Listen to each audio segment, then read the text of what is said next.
खरंच हा एक ऐतिहासिक निर्णय आहे जो मुख्यमंत्री देवेंद्र फडणवीस यांच्या नेतृत्वाखाली नितेशजी राणे आमचे मत्स्योद्योग मंत्री यांनी हा निर्णय घेतला।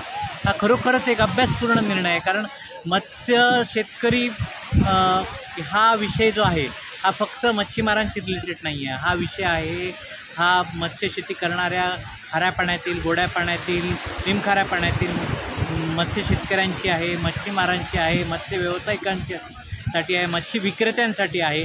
आणि ह्यांचं कृषी क्षेत्राशी एक जोडणं ही कित्येक वर्षाची मच्छीमार संघटनांची मागणी होती, मच्छीमारांची मागणी होती।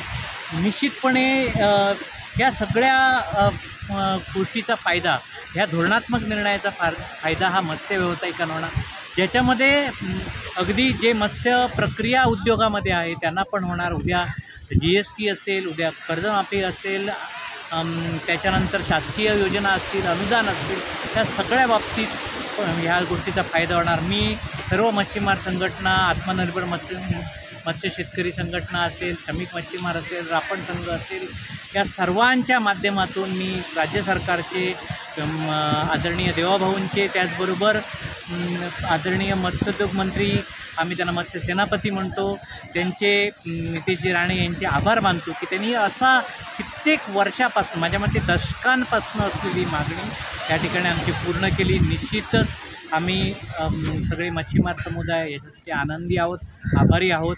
आणि यामध्ये आपलं महाराष्ट्र, ह्या निर्णयामुळे आपलं महाराष्ट्र हे मत्स्योत्पादनामध्ये भारतातलं एक नंबरचं होईल एवढी आशा व्यक्त करतो। धन्यवाद।